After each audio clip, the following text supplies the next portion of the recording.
Leticia James. Leticia James. LeBron James. Prime 29 is dope too. I agree. Leticia James. Leticia James. Leticia James is going after Donald Trump with everything that they got. I have been to the Motown Museum. It's dope. And they actually expanded the Motown Museum. Leticia James is going after the Trump organization. And they've even gotten to the point where, where they got the $355 million verdict. We covered that earlier in the week in the live stream.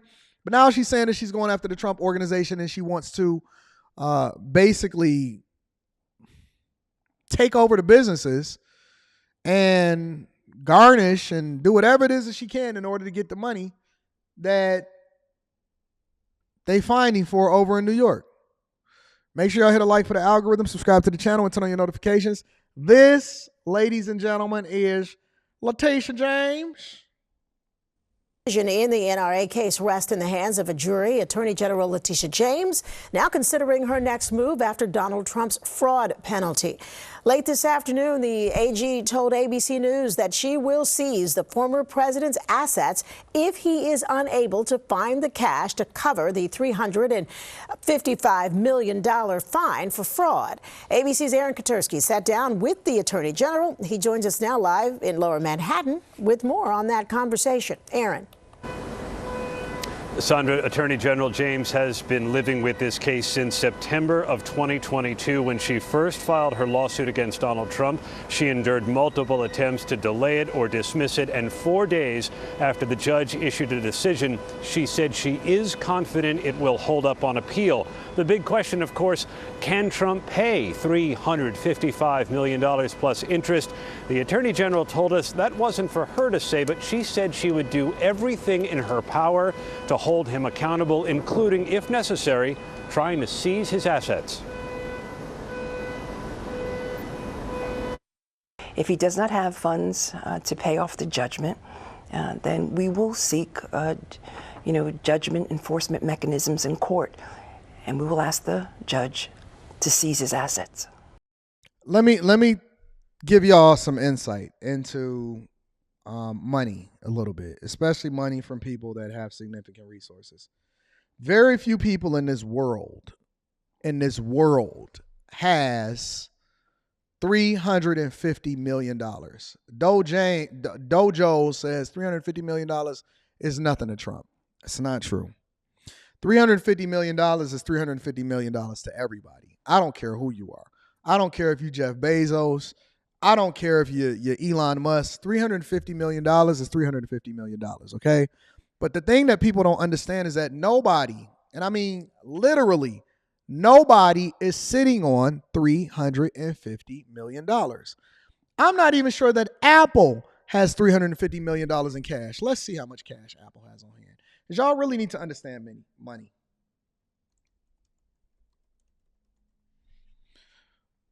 All right, my bad. I was wrong. I was thinking of $350 billion. $350 million Apple obviously has. But Apple, as of December, with cash on hand, that's cash on hand, Apple has $73 billion in cash and cash equivalents.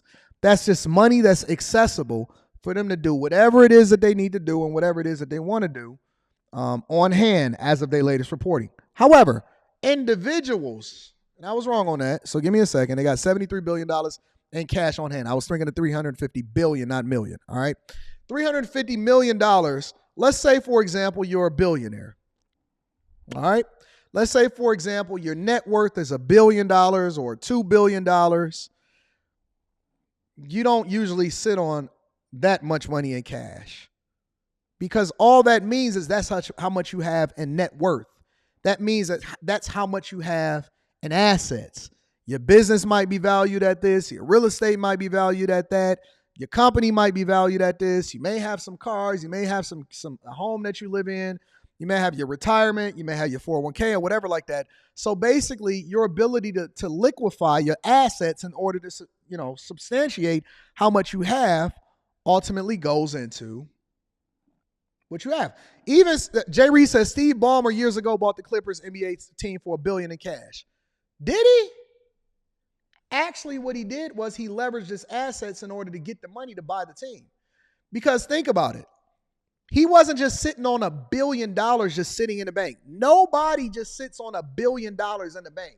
But what he did was he had it in equity. He had it in Microsoft stock. He had it in his other investments. So usually what they do is instead of having to sell off your equity position in something, they take out a loan against it. Well, why would they do that?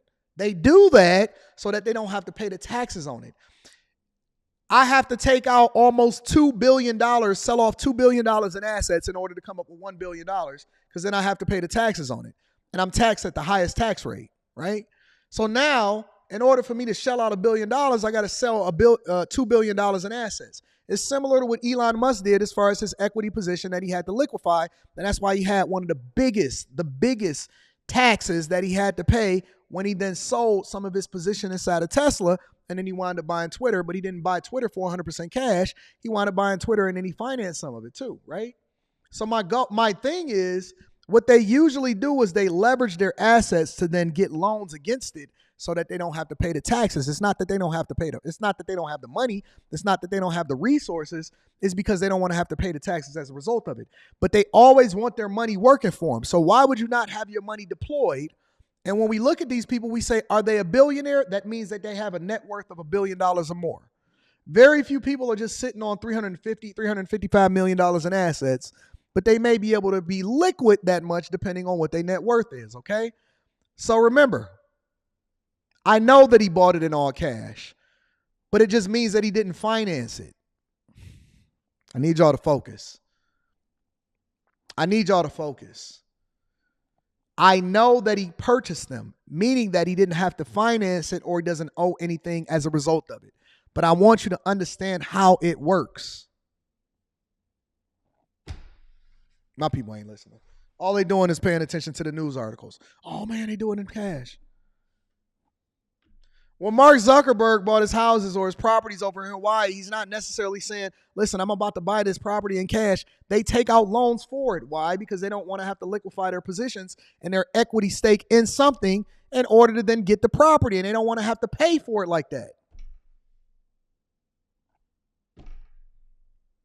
It's a tax game. It's not about the money itself. It's not that they don't have the money. It's the tax game. Rich people pay the tax game. That's why they leverage credit.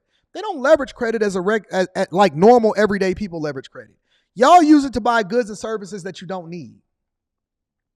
They use it to move money around and to prevent themselves having to pay more than they have to the IRS and to their state governments. Mechanisms in court, and we will ask the judge to seize his assets. And so at the end of the day, how he pays for the judgment is really not my business. Zach, how do you know that? The Rockefellers had that much on. How do you know that? You know them? You know them?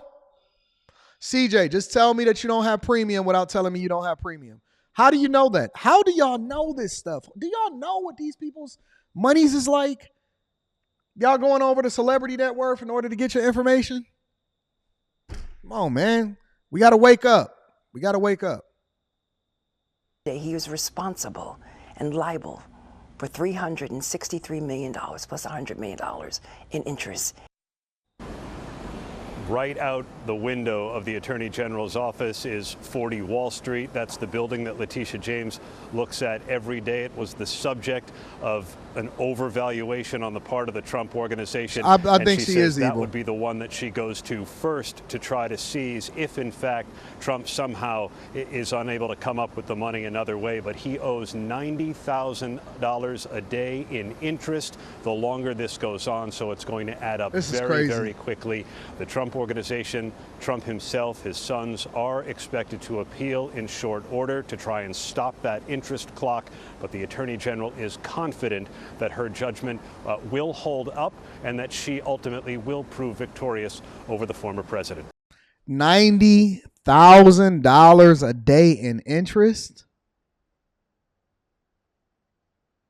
$90,000 a day in interest?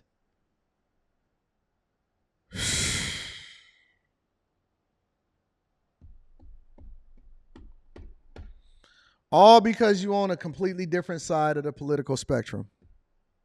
Now remember, y'all got to remember. And the one thing that I'm always trying to figure out from Trump is why did he even want to get into the presidential race in the first place? It never made sense to me. I don't understand why rich people or ultra rich people or people that are winning in life decide to become politicians. It's so weird to me. It's so weird to me. Because it's like, if you go back and you think about this, none of these people was even paying attention to him on that type of level until he started to get into politics and they felt some type of way about it. Now, he's paying $90,000 a day in interest until he can appeal. He was winning. He was just doing just fine. Everybody was winning and all of that. You got to have a strong reason. And I don't know what his reason is, but you got to have a strong reason. Maybe he really do love America. Maybe he really do want to save the country. But you got to have a strong reason to want to put yourself on the radar to then become the person that is under the thumb of a woman like Leticia. I'll give you an example. This is what she was saying. This is the press conference that this mannequin held the minute after she got the judgment. This is what she was saying, a full video. Donald Trump engaged in deceptive business practices and tremendous fraud. Donald Trump falsely, knowingly inflated his net worth by billions of dollars to unjustly enrich himself, his family, and to cheat the system. Donald Trump may have authored the art of the deal, but he perfected the art of the steal. This long-running fraud. But the banks love him, and the banks never complained about him. And the banks, the people that he actually did business with said that, yo, I love doing business with the man, and he ain't never, ever did anything to us, so I don't really know what you're talking about as far as the fraudness. But neither here nor there. Was intentional, egregious, illegal. And he did all of this with the help of the other defendants, his 2 adult sons and senior executives at the Trump Organization. And so, after 11 weeks of trial, we showed the staggering extent of his fraud and exactly how Donald Trump and the other defendants deceived banks, insurance companies. Do y'all think that this woman is going to wind up being a governor or something like that? Do y'all think that she's going to be running for a different position? Leticia James. I'm just wondering, do y'all think that this woman is ultimately going to become more of a bigger political figure as a result of riding off of the wave that Fani Willis is ultimately trying to do also? Other financial institutions for their own personal gain. We proved just how much Donald Trump, his family, and his company unjustly benefited from his fraud. Today, the court, once again, ruled in our favor and in favor of every hard-working American who plays by the rules. Donald Trump and the other defendants were ordered to pay $463.9 million. That represents $363.9 million in disgorgement, plus $100 million in interest, which will continue to increase. This sounds insane. This sounds absolutely insane. This is crazy. 100% crazy. I've never heard no junk like this in my entire life.